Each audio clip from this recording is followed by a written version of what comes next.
নমস্কাৰ আমি অসমীয়াত এটা কলমক একবচন এটা কলমক কলম বুলি কওঁ তাৰ পিছত এটাতকৈ অধিক কলমক আমি কি বুলি কওঁ কলমবোৰ বুলি কওঁ ঠিক তেনেকৈ বহি এটাক আমি বহি বুলি কওঁ তাৰ পিছত এটাতকৈ অধিক বহিক আমি কি বুলি ক'ব লাগিব বহিবোৰ বুলি ক'ব লাগিব মই অকল দুটা দিছো মানে অকল দুটাই হ'ব এই কথা নহয় 20টা দুখৰটা নো প্ৰবলেম এটাতকৈ অধিক হ'ব লাগিব বহিবোৰ ঠিক তেনেকৈ কিতাপবোৰ লৰাবোৰ ছোৱালীবোৰ হয়নে মানে অসমীয়াত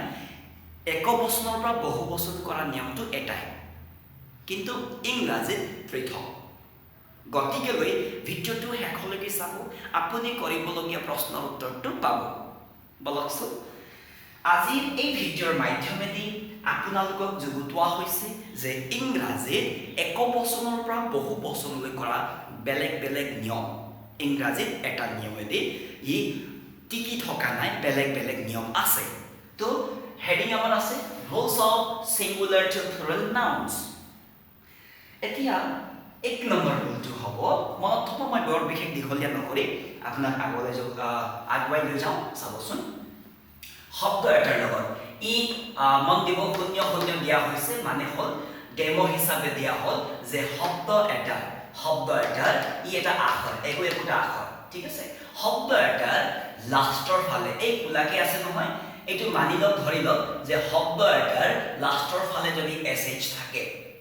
নেক্সট শব্দ এটাৰ যদি লাষ্টৰ ফালে ch থাকে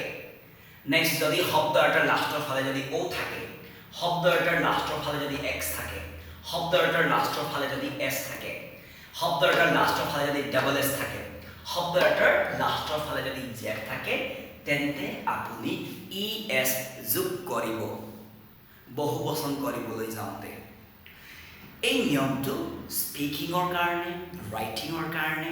অত্যন্ত দৰকাৰী যদি আপুনি ফ্লুয়েন্ট হ'ব বিচাৰিছে ইংৰাজীত এই নিয়মবোৰ আপোনাৰ আগতীয়াকৈ জনাটো অত্যন্ত দৰকাৰী আৰু থাকিব লাগিব যদি নাই তো কষ্ট পাব অসুবিধা হ'ব যেনেকৈ অসমীয়া একবচনৰ পৰা বহুবচন কৰা নিয়মটো যেনে এটা হয় ইংৰাজীত সেইটো নহয় ঠিক আছে তো চাবচোন শব্দ এটাৰ যেহেতু আমি ক'লো শব্দ এটাৰ লাষ্টৰ ফালে যদি sh থাকে এক্সাম্পল হিচাপে আমি লৈছো চাব ব্ৰাছ শব্দৰ লাষ্টৰ ফালে sh দেখা পাই আছে নহয় মানে হ'ল ইয়াৰ লগত es যোগ হ'ব ব্ৰাছেছ বুলি ক'ব লাগিব হৈ গ'ল ৰাইটিং হওক স্পিকিং হওক খুব দৰকাৰী এই ব্ৰাছৰ লগত অকল s লগাই আপুনি বহুবচন কৰিব নোৱাৰিব মনত হ'ব নেক্সট শব্দ এটাৰ লাষ্টৰ ফালে যদি ch থাকে তো es যোগ কৰি দিব যেনেকৈ watch হয় watchৰ লাষ্টৰ আখৰ ch প্লাছ es যোগ কৰিলো watches হৈ গ'ল নেক্সট শব্দ এটাৰ লাষ্টৰ ফালে o থাকিলে es যোগ কৰিব লাগিব মানে go es goes হৈ থাকিল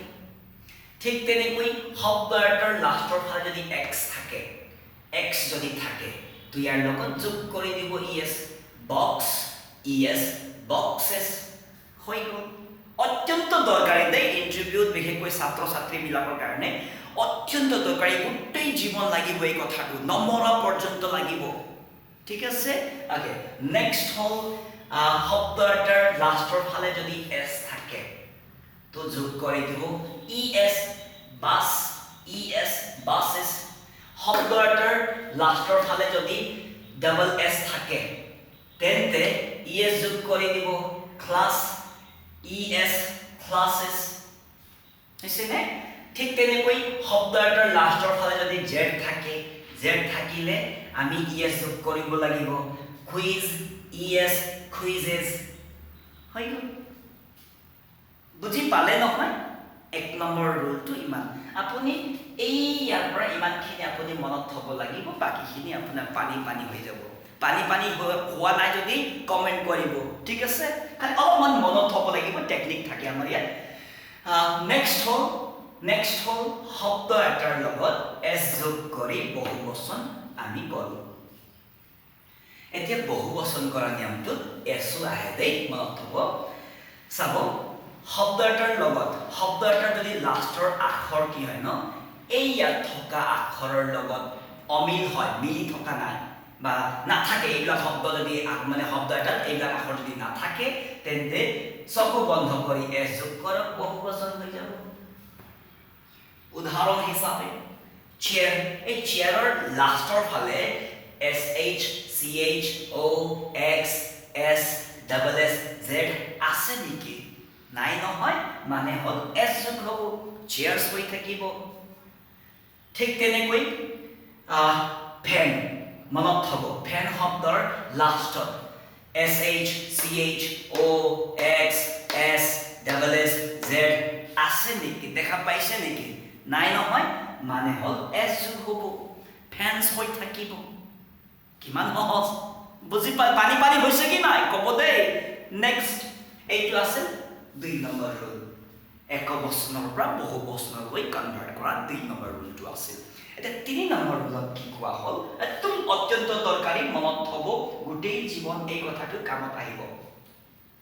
3 নম্বৰ ৰুলত কোৱা হ'ল যে শব্দ এটা যেনেকৈ 00 দিয়া মানে হ'ল ডেমো দিয়াতে মনত থব ই এটা একোটা আখৰ হয় ই এটা সম্পূৰ্ণ শব্দ হয় চাব শব্দ এটাৰ লাষ্টৰ ফালে যদি y থাকে মনত থব কি কোৱা হ'ল লাষ্টৰ যদি y থাকে লাষ্টৰ সেকেন্ড যদি c ডট দিয়া হৈছে মানে হ'ল কনসনেন্ট যদি থাকে তেন্তে এই শব্দ বহুবচন কৰিবলৈ যাওঁতে কি কৰিব লাগে সাধাৰণ খুব সহজ হয় এই সহজ লজিকটো কি হয় জানেনে এই y টো i e s লৈ পৰিৱৰ্তন হয় তাৰ পিছত বহুবচন বনিব এক্সাম্পল হিচাপে চাবচোন বেবি চাবচোন লাষ্টৰ আখৰ y দেখা পাই আছে নহয় লাষ্টৰ সেকেন্ড ইফালে চাবচোন লাষ্টৰ পৰা তৃতীয় আখৰটো কনসনেন্ট বি কনসনেন্ট হয় হয়নে এতিয়া এই y টো কি হৈ যাব i e s লৈ কনভাৰ্ট হ'ব বেবি i e s লৈ কনভাৰ্ট হবে বেবিজ হৈ যাব চাবচোন b a b i e s দেখা পাই আছে নে বেবিজ কিমান সহজ ঠিক তেনেকৈ শব্দ এটাৰ লাষ্টত y লাষ্টৰ সেকেন্ড টু কনসনেন্ট এই y টো i e s লৈ কনভাৰ্ট হ'ব চিঠি পালো আমি চিঠিৰ লাষ্ট আখৰ y লাষ্টৰ সেকেন্ড আখৰ টু কনসনেন্ট পালো তো এই y টো i e s লৈ কনভাৰ্ট হ'ল মানে হ'ল চিঠিজ হৈ থাকিল বুজি পাই আছে নহয় ইন্টাৰভিউত আহে কিন্তু এনেকুৱা ধৰণৰ প্ৰশ্ন আৰু জীৱনতটো লাগিবই এইবিলাক লজিক এৰি আপুনি আগুৱাই যোৱা বা মানে কি হৈছে যদি আপুনি শৰ্টকাটত যাব বিচাৰে নহয় কষ্ট পাব মাজত গৈ ৰখাব ঠিক আছে তো চাব নেক্সট এইটো আছে 3 নম্বৰ নিয়ম অত্যন্ত দৰকাৰী দেই নেক্সট 4 নম্বৰ নিয়মটো হ'ল যে শব্দ এটাৰ লাষ্টৰ ফালে যদি y থাকে লাষ্টৰ সেকেন্ড আখৰ যদি v ডট মানে হ'ল ভাৱেল থাকে তেন্তে আপুনি s যোগ কৰি দিব বহুবচনৰ বাবে এই নিয়মটো যি কোৱা হ'ল এই নিয়মটো অলপমান সিমিলাৰ হয় y এৰ আগত consonant y i e s লৈ কনভাৰ্ট হ'ব y এৰ আগত y পিছত নহয় আগত ভাৱেল মানে জাস্ট s যোগ হ'ব বহুবচনৰ বাবে উদাহৰণ হিচাপে খি পালো আমি সাবি খে ই y এতিয়া চাবচোন y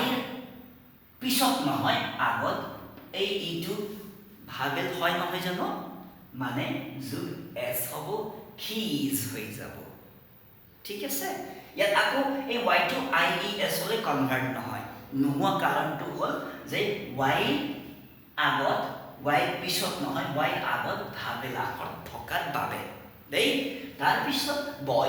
বয় শব্দ চাবচোন লাষ্টৰ আখৰটো y লাষ্টৰ সেকেন্ড আখৰটো o পালো ভাৱেল পালো মানে জাস্ট s যোগ হ'ব বয়স হৈ থাকিব হৈ গ'ল ইমান সহজ এইটো আছিল আমাৰ 4 নম্বৰ নিয়ম এতিয়া 5 নম্বৰ নিয়মত কি কোৱা হ'ল চাব শব্দ এটাৰ শব্দ এটাৰ লগত REN বা EN যোগ কৰি বহুবচন কৰা যায় ইংৰাজীত মনত থব যেনেকৈ চাইল্ড মানে শিশু একবচনত আহে ইয়াক বহুবচন কৰিবলৈ যাওঁতে এই চাইল্ডৰ লগত এছ লগালো চাইল্ডছ বুলি ক'লে ভুল হৈ যাব দেই মনত থব তো কি যোগ কৰিব লাগিব REN চাইল্ডৰ লগত REN যোগ কৰিলে চিলড্ৰেন হৈ যাব সদায় মনত থব ঠিক তেনেকৈ অক্সৰ লগত EN যোগ হ'ব অক্সেন হৈ থাকে তো মই আশা কৰিছো যে এই পাঁচটা নিয়মে একবচনৰ পৰা বহুবচনলৈ কনভাৰ্ট কৰা এই পাঁচটা নিয়মে আপোনাৰ জীৱনত ইংৰাজী কোৱা বা লিখাত যথেষ্ট উপকৃত কৰিব ভিডিঅ'ত কিবা বুজা নাই যদি কমেণ্ট কৰিব আৰু ভিডিঅ'ত লাইক আৰু শ্বেয়াৰ কমেণ্ট কৰিবলৈ নাপাহৰিব ধন্যবাদ